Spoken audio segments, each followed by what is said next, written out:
Welcome to the Barn Chats With. We're really excited to be filming our third series of To the Barn Chats With. Again, I'm joined by Isabella. Hi, Isabella. Thanks for joining. Hi, thank you for having me. Today, Isabella and I are talking to Phoebe Locke. Phoebe is a 21-year-old rider and has ridden for Great Britain at numerous levels, winning bronze, silver, and gold medals. Phoebe was British and European under-21 champion in 2019 and has gone on to have a very successful 2020. Yes, Phoebe recently won her first four-star short in Poland with a fabulous dressage and one of only 5 clear rounds in the show jumping, which is absolutely amazing. Hi, Phoebe. How are you doing? I'm good, thank you. So thank you so much for joining us today. Let's start off by you telling us a little bit about yourself and your horses, your sponsors, and your support team. So, hi guys, I'm Phoebe. I'm a 21-year-old event rider based in Somerset. I'm based at my yard at home with my mum and my dad, who are definitely my biggest supporters. I currently have a yard of 8 horses, and I'm at the moment trying to attract new owners to help me progress up in the sport. I'm really lucky to have a great team of sponsors that majority of them have supported me.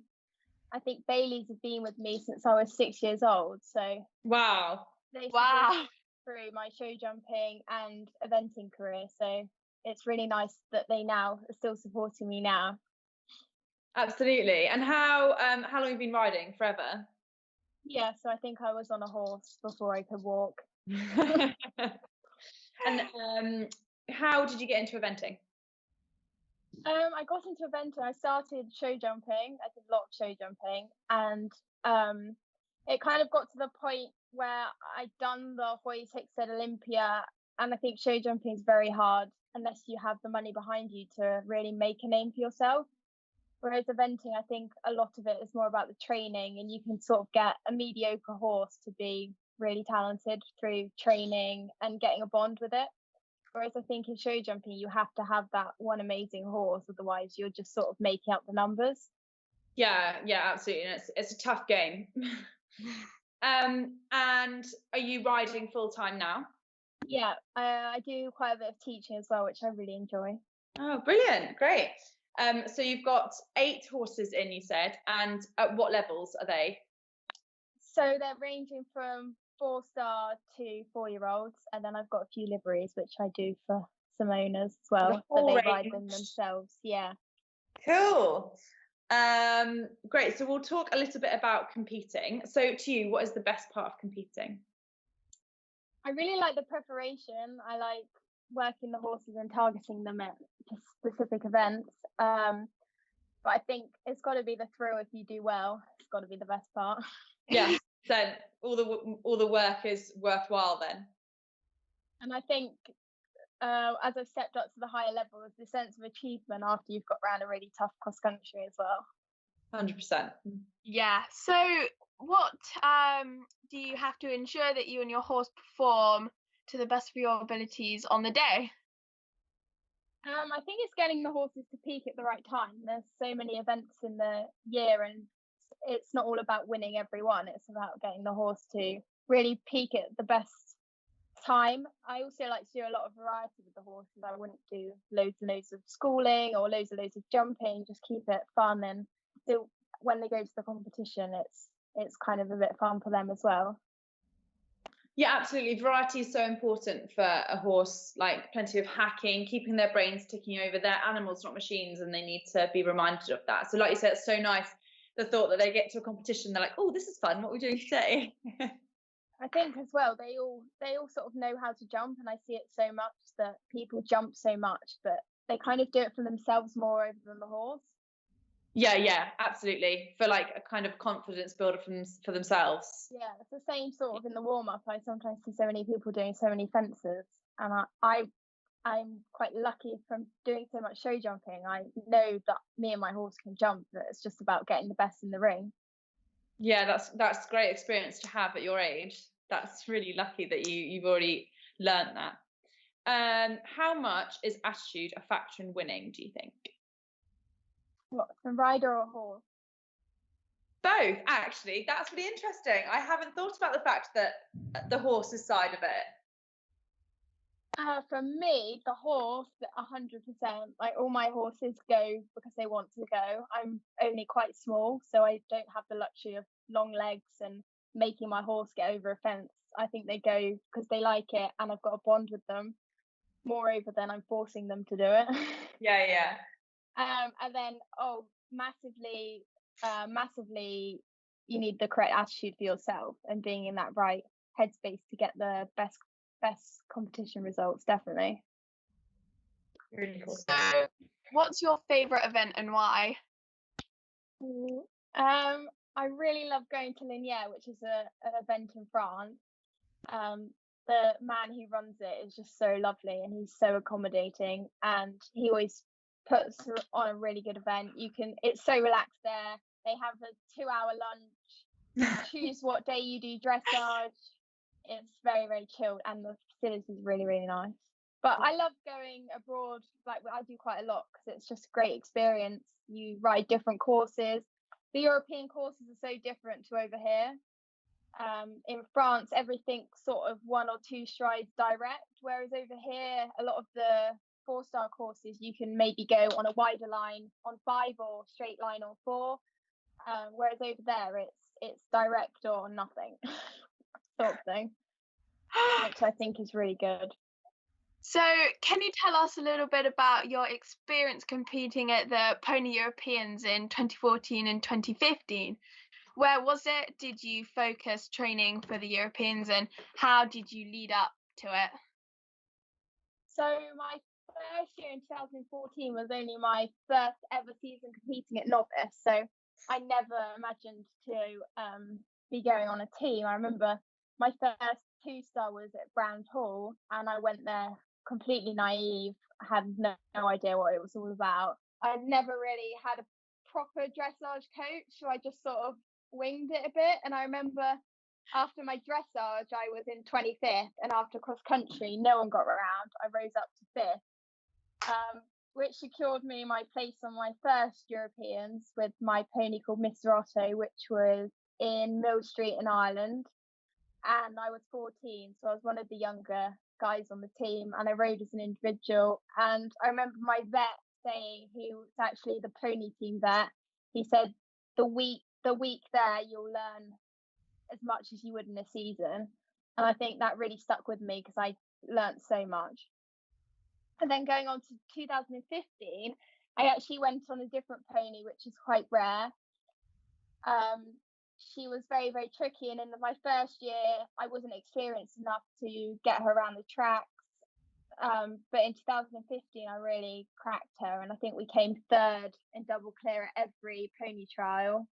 And then we went on to Malmo, and the year before this pony I couldn't get her to jump a clear show jumping, and it wasn't necessarily anything specific, it was just one annoying pole every time. And then if you gave her a chance at a skinny, she'd run out. So I worked really hard to get her there, and I think I came 8th individually and team gold. So that was amazing. Wow. That's incredible. And it's such a journey because so many people will just see you at the Europeans and be like, oh, wow, but it's the whole journey that it's taken you to get there. And it's not just sitting on this push button pony, but it's, you've really built a partnership and really worked really hard, and not just deserving to be on the team, but to get there and to come 8th is incredible. I think going back to like the show jumping, that was when I took this pony. I mean, we paid literally nothing for her and managed to turn her into that through just hard work and correct training. And she was not easy. She was a mare as well. How old was she when you took her to the Europeans? I think about 11. Oh, so she was stuck in her ways. She'd passed through so many. I think in a year she'd had like 4 owners. Wow, it must have been so satisfying, like such an achievement. Yeah, it was good to crack her because we knew she was really talented, but it just took a lot of time. Like I said, in my first year, I was just not ready for her. And the other pony I took my first year, Mr. Otto, he was an absolute machine, and he definitely got me hooked on eventing. And what happened to both of them following the Europeans? So they both got sold on, unfortunately didn't quite keep up the good records, but they got sold to some nice homes. Nice, they're happy eventing. Yeah. Cool. So we'll just talk about starting out. So as you've mentioned, you were a show jumper before you were an event rider, and you represented Great Britain, and you rode at Hoys and Hicksted and Olympia, which is incredible. So what was that like, the experience? Were you really young when you started? Was it kind of like all you knew, or was it amazing and you were just like, whoa?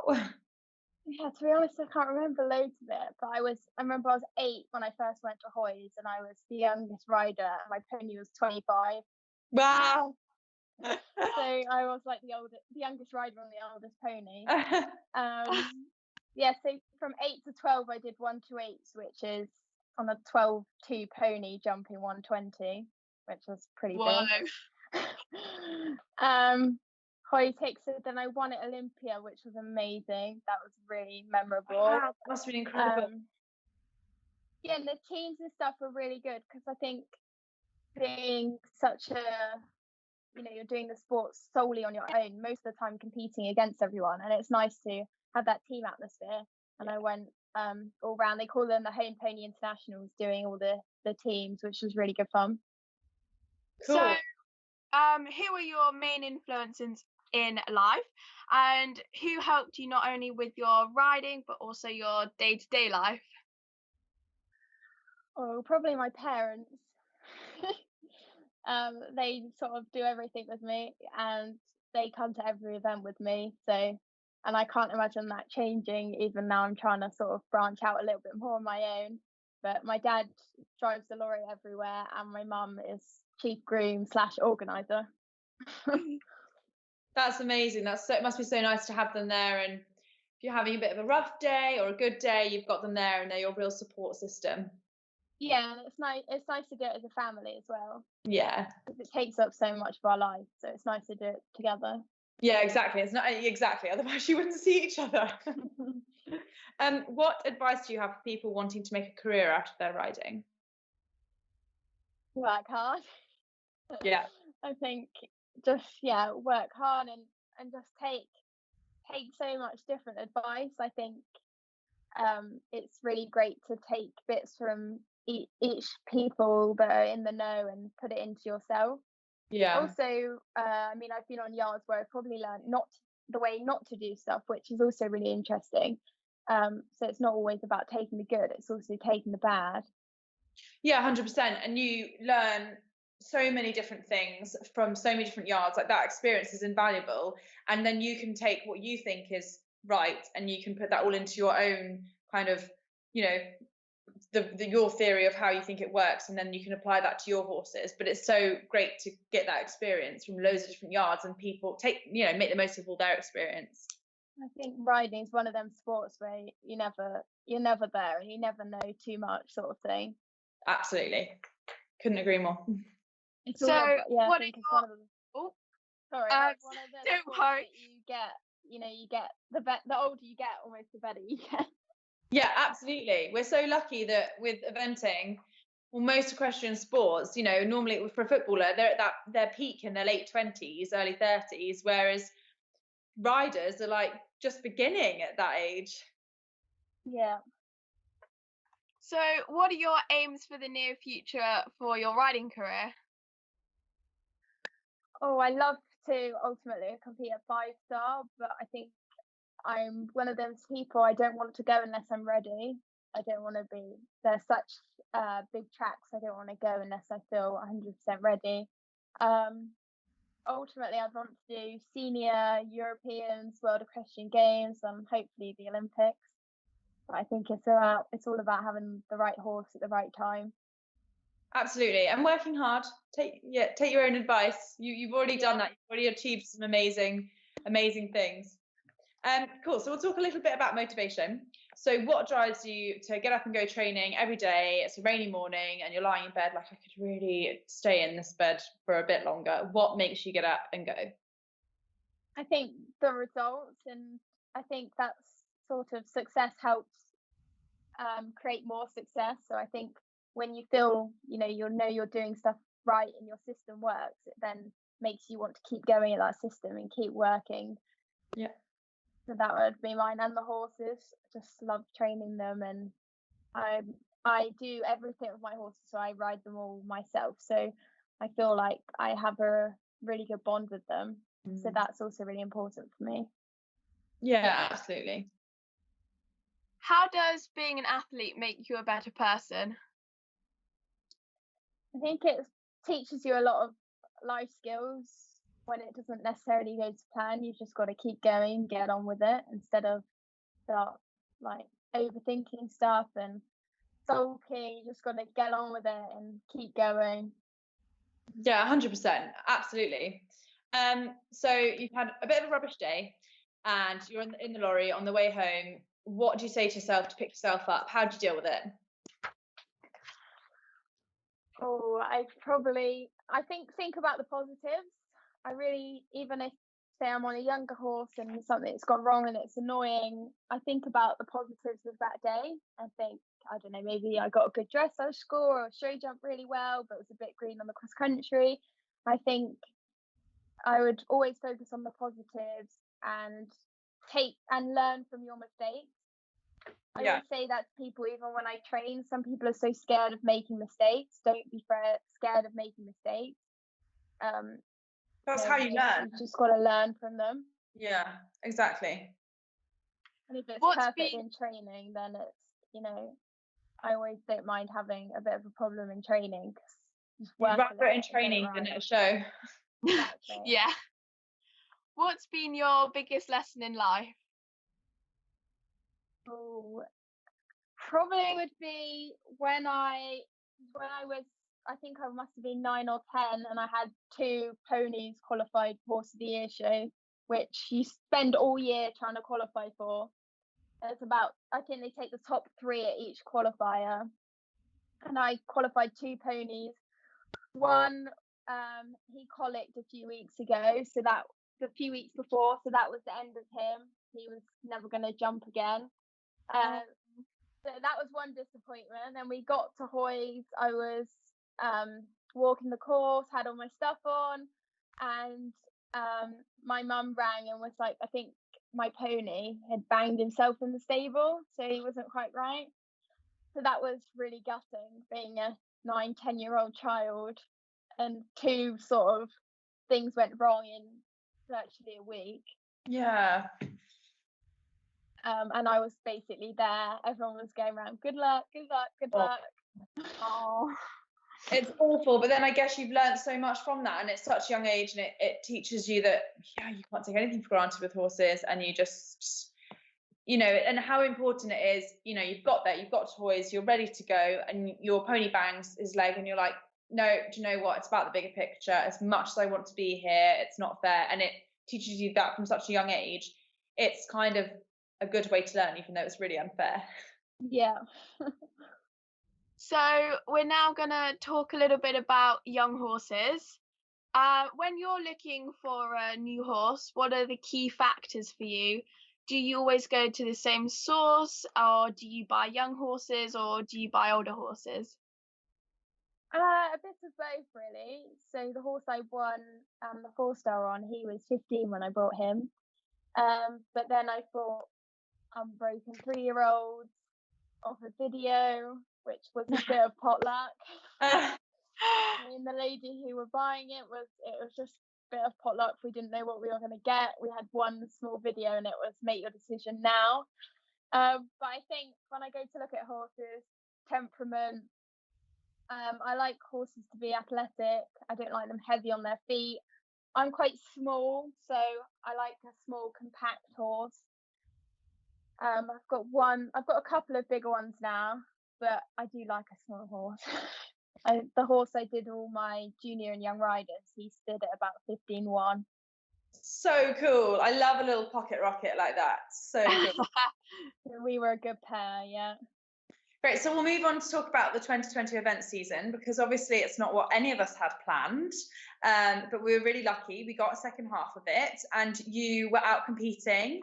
You were one of the few people that got to some internationals, and you even won, which was incredible, won your first 4-star. So can you tell us a little bit how your training changed and adjusted to the first lockdown? What did you do? Obviously, at that point, we didn't know how long that we were going to be in lockdown or how long the event season would be, on pause for. So what did your horses do? I kept them sort of ticking over, really. I did a lot more hacking and took out the fitness stuff, but I kept working on all their weaknesses. It depended on the horse, really. As I said, my older one, I just kept him ticking over, and the younger ones, I was just trying to get them stronger, working properly. I was lucky my dressage trainer kept coming through most of the lockdown, so I kept working on that, which is one of my weaknesses. So I kind of kept all of that going. Used it as like a training, a chance to just really, focus on your training, which is, we don't have a chance to do that when the season's going. It's about thinking from show to show to show.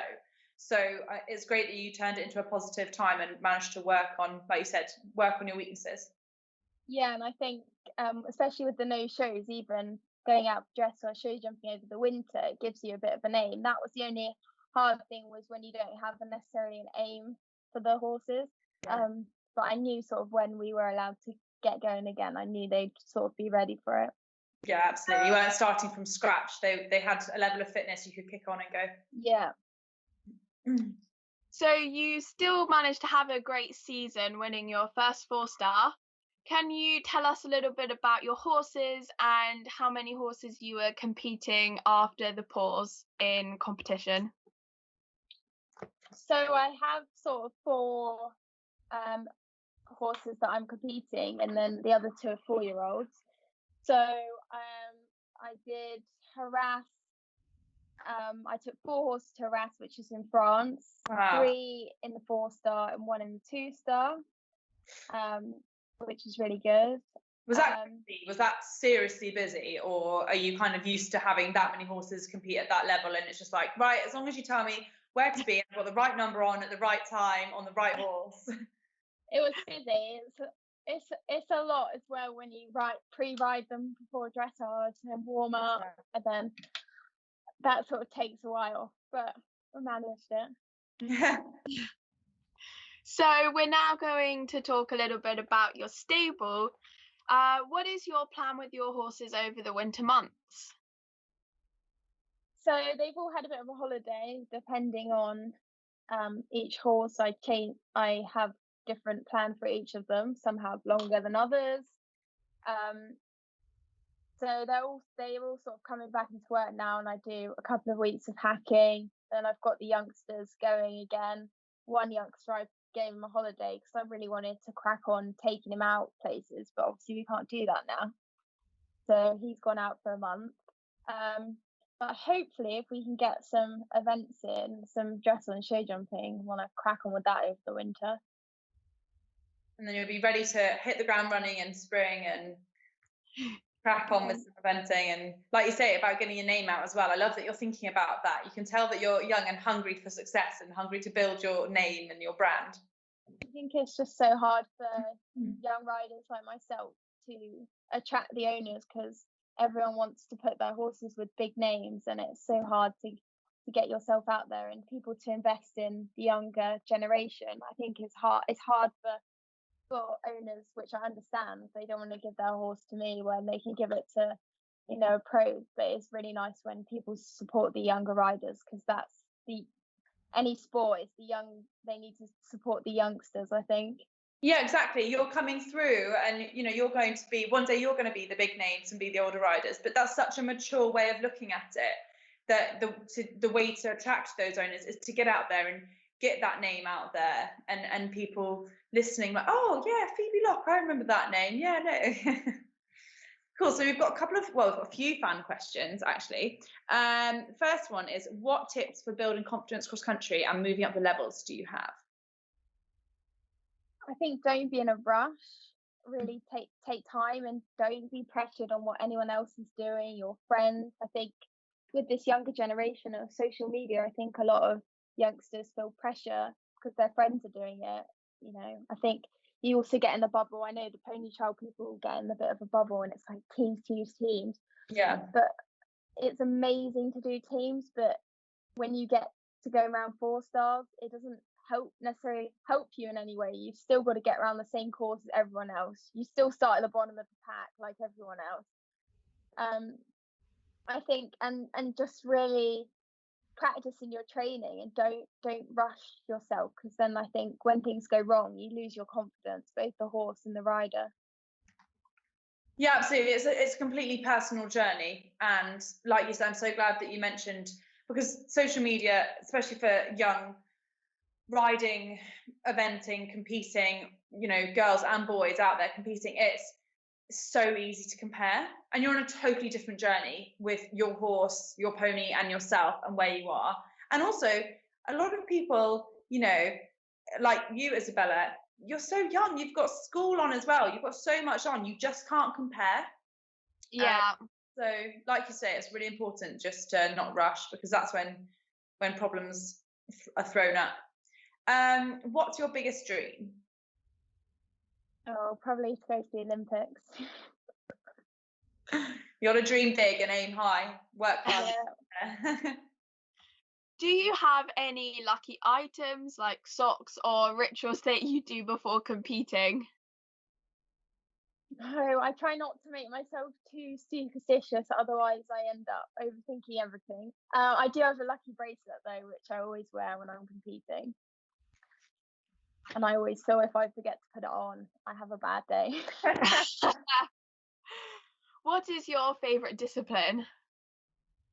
Oh, I really enjoy them all. I say when I started, I probably didn't like the flat work, but now going up the levels and you're working at 4-star, the changes and the harder movements, I really enjoyed that. But probably the cross between show jumping and cross country. I think it depends on the horse as well, actually. Yeah. What you're found. Do you have a lorry dog? Yes, I do. I have a miniature dachshund. Cute. What has been your proudest achievement? Probably winning the British under-21 championships. That was a great day for me, and I think that sort of put my name out there as well. So that was a really good day, especially as the horse, he's so consistent, but to look at him, he just looks like a 15-2 sort of cob. He looks nothing in the stable. And again, I think going back to what we said earlier, through great partnership and correct training, he really pulled it out of the bag. So I'd say that was probably my best. That's so cool. I love that. I love it when you see a horse and you're like, yeah, like you say, doesn't look too special, and then goes out and does that. That's so amazing. If you could pick one 5-star horse to ride, who would it be and why?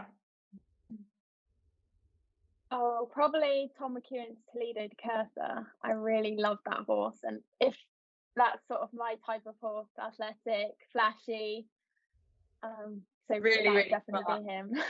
That's so funny. Ibel just said the exact same thing. She said Toledo as well. That's so funny. Yeah, I also love Camilla Spears' little horse that she did badminton, and I think she might have done Burley on him. Just because he's small, and I love small horses. Yeah, a little pocket rocket. So cool.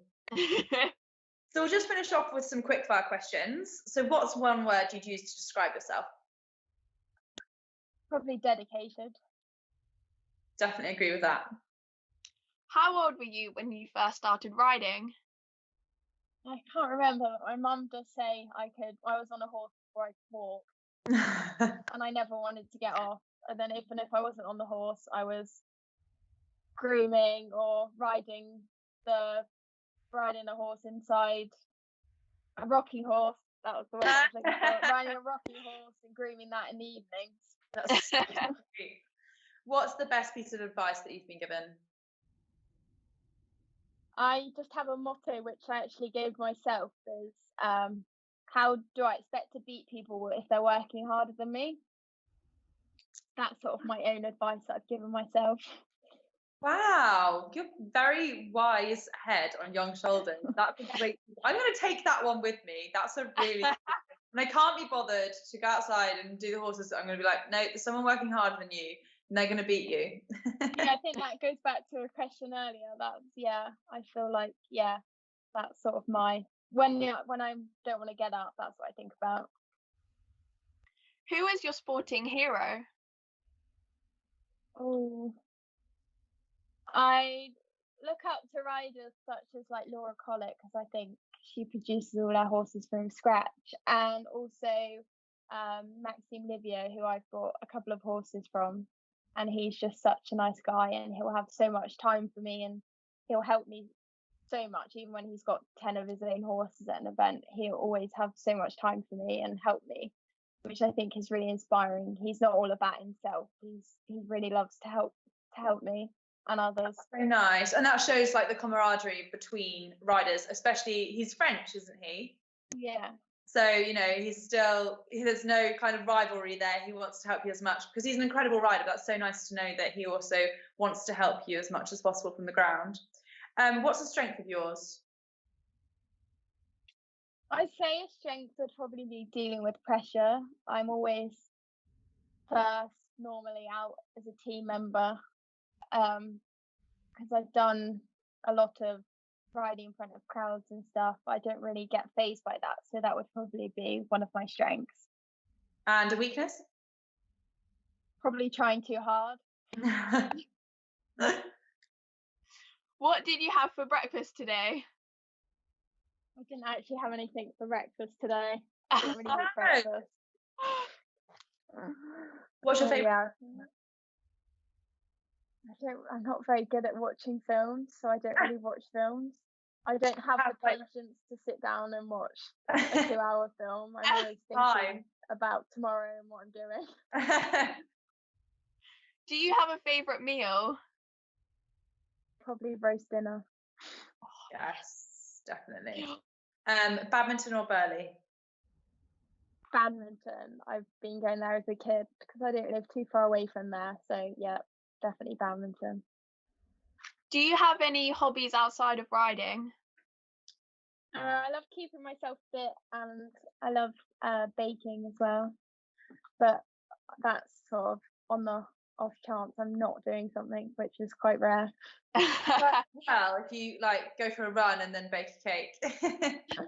Yeah, I can't run. I've got a really bad knee, but I like to keep myself strong because I'm only small and my horses are quite strong and feisty. I saw need you to be ride able to stay knee on. brace, like a knee support.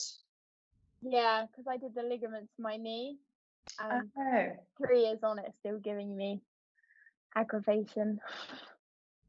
Well, thank you so much for joining us. It's been so great to chat to you. We've really enjoyed having you onto the barn chats with. And hopefully, after a long winter training, we'll be all back out competing in spring, and we can come and catch up with you and meet you properly. And it'd be really, really great to, chat to you and maybe do a little follow-up of To The Barn chats with. But thank you so much, Phoebe. It's been so great to meet you. And thank you so much. Thank you. It's been so fun filming together. Thank you for having me. And yeah, I think we've got a few more that we'll have in the rest of this series. But yeah, thanks so much, guys. Have a great winter. Thank you.